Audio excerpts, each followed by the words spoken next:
Hello, and welcome to another installment in the series 5 Minutes with SPSS Modeler. My name is Grant Case, a technical sales specialist at IBM focusing on data science and business analytics, and today I will be helping you get started with R inside of SPSS Modeler. Before we get into the demonstration, there are a few key things you should understand about how R and SPSS Modeler interact. In Modeler 18.1, IBM builds on its long-standing partnership with open source with the ability to run both the data science languages R and Python. In order to run R inside of SPSS Modeler, you must do two things. First, while SPSS Modeler integrates with R, there is no IBM version of R included or downloadable from IBM. Modeler interfaces with the r.exe to run R script outside of SPSS Modeler. In order to run R, you must download R from the Crane repository or any other repository where it might be found. You must also download and install the R Essentials for SPSS Modeler from the IBM support site.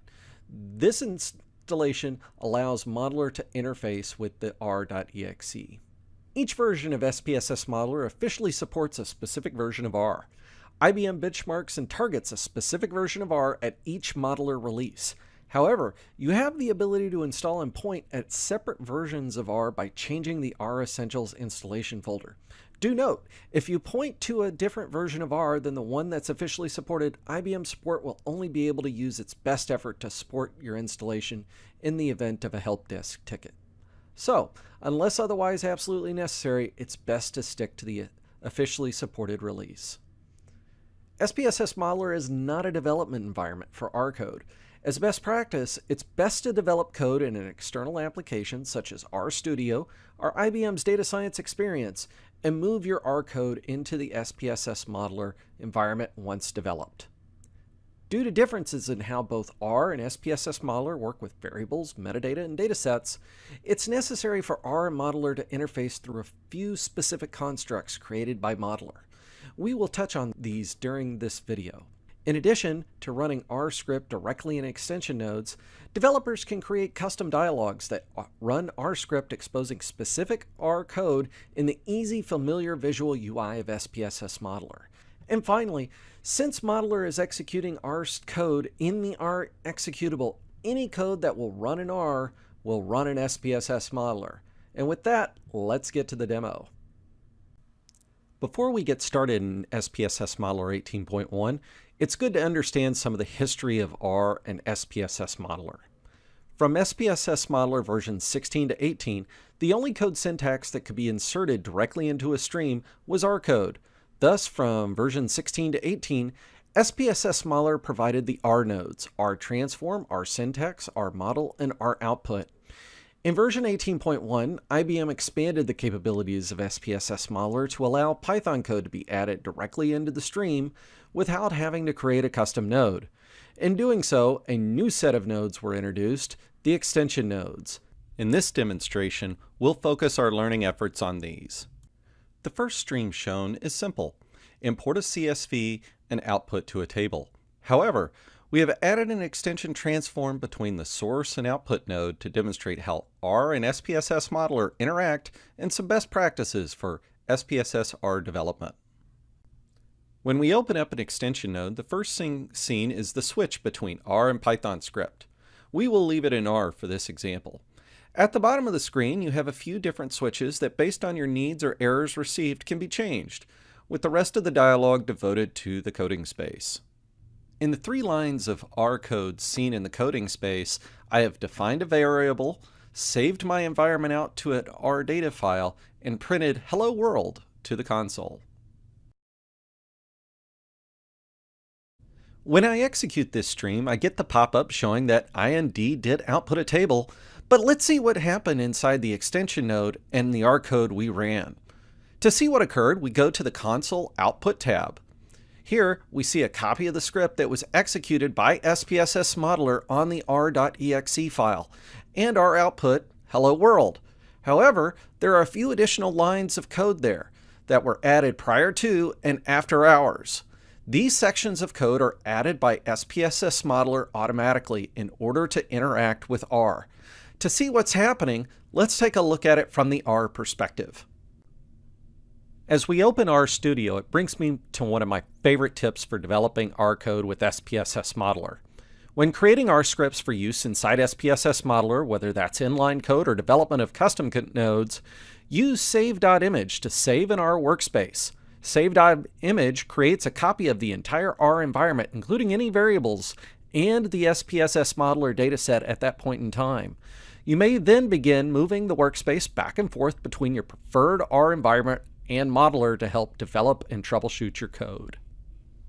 When we load the workspace in RStudio created by SPSS Modeler, we can see that there are a number of variables and datasets specific to the SPSS Modeler implementation. The first two items, and the most important for the purposes of R development, are Modeler data and Modeler data model. These datasets function as the go-between R and SPSS Modeler. SPSS Modeler is a strongly typed, metadata-rich environment, in many ways the complete opposite of R. In order to reconcile the two environments, these two datasets exist. The Modeler dataset is a snapshot of the stream that includes the dataset that you would expect if you had a table output node right at that moment in the SPSS stream.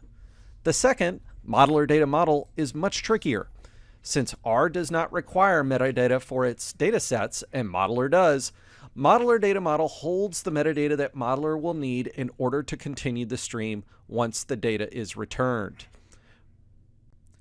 We can see each variable in Modeler data has its own column in Modeler data model, and each variable has 5 rows.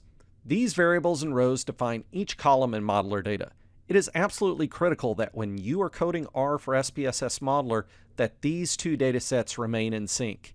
If they are not, for example, you have 5 columns in Modeler data, but only 4 in Modeler data model, SPSS Modeler will throw an error and your stream will refuse to run. In addition to Modeler data and Modeler data model, there are a couple of other standard SPSS environment variables. With the exception of the .oldwd property, which sets the default file location for interim processes, these should never need to be changed. Finally, any variable or dataset that's being created with an R node when you export the workspace will show up here. Again, this can be incredibly helpful when debugging code. Unless you are outputting graphics files from R, the only two elements that will return to the stream and be able to be processed further by Modeler are Modeler data and Modeler data model datasets. Now that we understand a little how R interacts with Modeler, let's see how you as an R developer can package R code into an easy visual UI for use by other Modeler users. Back in SPSS Modeler, IBM makes it easy to wrap both R and Python code in a visual, easy-to-use interface. These nodes, created with the use of open source code, are referred to as predictive extensions. Predictive extensions can be downloaded from the Extension Hub or installed from a local file, but all are created through the use of the custom node dialog builder. Before we jump into the custom node dialog builder, let's first take a tour of a custom node I've created. This node, TWCO History Advanced, or the Weather Company History Advanced, is a node that I have programmed in R in order to extend the use of the Weather Company's API. This code was forked from an existing project done by another IBM developer. One of the great things about the predictive extensions is that you can take an existing code base that's already been created, modify it for your own purposes, and then use it yourself for your organization, or if you're so inclined, place it on GitHub and let IBM know and share it with the entire SPSS Modeler community. On the screen, you can see that there are a number of UI elements. And unlike the extension nodes before we've seen, there is no code dialog. This is a way you can bring the power of open source to your own end user community by abstracting away the complexity of open source and wrapping it in SPSS Modeler's easy-to-use visual UI. Let's now look inside this custom node. In order to begin or continue development of a custom node, we open the Custom Node Dialog Builder.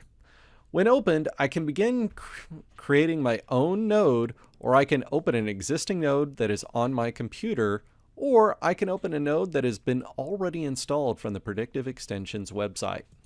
Here is another tip. To help learn and get you started, download an R-based node from the Predictive Extension site. Open it up and trace through the code. It will become evident very quickly that the skills you have in R are easily applicable to SPSS Modeler. I'm going to go ahead and open the TCO History Advanced node. If you've ever programmed in Java Swing, Visual Basic, Microsoft Access, or any other UI-based development environment, this view should look very familiar. Starting at the top in the left-hand side, going counterclockwise, we find our UI dialogues and a collection of UI elements that can be placed on the tab. While not as feature-rich as a full-blown development environment, SPSS Modeler gives you a ton of power to create an engaging UI for your end users. Below that, we have a context-sensitive properties viewer. Note, we'll not go into all the properties available in each control, but I would like to point out one important set of properties, and those are the dialog properties. When giving your custom node a name, the dialog name cannot contain symbols or spaces. The title can contain letters, numbers, and certain symbols, but also cannot include spaces. You can set the language that will be used, whether that's R or Python for Spark. Score from the model should only be used if you intend to create a node that creates a model and then scores it later. So for example, if you were taking something such as a neural net or a gradient boosted tree that you've developed in R and want to score it, you would turn this to true. The last three properties control where and how the custom node is displayed within the palette and how it can be joined to other nodes on the Modeler canvas. The node type property tells Modeler how this node will interact with the stream and how other nodes will interact with it when attached. You can choose your custom node to be identified as an import, model, process, output, or export node type. The record ops property tells Modeler where to place this new custom node within the Modeler palette. And finally, the last property is the node icon. Here's a tip. To give your custom node that extra polish, create a small GIF, 49 by 49 pixels, and reference the location here. Note, once set, when you save your new custom node, it will make your GIF the node icon and include it when you save the node and for redistribution. On the bottom right hand of the screen is a list of all the controls on the form. It includes the associated identifiers to be referenced in your code and what value is returned to your script when selected. You can see the defaults under the syntax column of this value. This means Modeler will turn the value currently selected in the control. Finishing our trip around the screen is the top right corner and the scripts tabs. These two tabs are the script that Modeler will send to either R or Python. Unless you are building a modeling node that needs to be scored, you will only work within the script tab. Here, you can run the same R code or Python code that you would run anywhere else with one difference. Modeler uses a substitution method to change out elements and replace them with values from the UI. Let's see an example of this. In order to make a weather call, we need to take the API key that's typed into the form, pass it to R, and then send it to the weather company. First, we need to get the UI identifier. Selecting the UI element on the form dialog, I can see that the identifier property for this element is set to item_API key, which is also shown in the bottom right-hand corner of your screen. In order to alert Modeler to substitute this newly keyed in value for the point in the script that says item_API key, we need to place two percentage signs before and after our identifier, and depending upon whether you are taking a control value, like API key, or taking a control state, like a radio button or checkbox, you would place quotes around input boxes, like API key, and leave them off for checkboxes and radio buttons. The last element I would like to show is the custom node properties. This is what a user sees when they either download or install your new custom node. To get to it, go to the Extension tab and click on Properties. On this Required tab, you name your node, give it a summary, and attach any other files that may be of interest to a user, including things such as example streams and data, code, and other elements. The Optional tab gives you the ability to add more information about your particular node, inform users of potential dependencies of your custom node, and if desired, add localization so that your node can be used in multiple languages. I hope you found this video helpful and informative and are ready to get started on your journey using R inside of SPSS Modeler. I'm Grant Case. Thanks for watching and have a great day.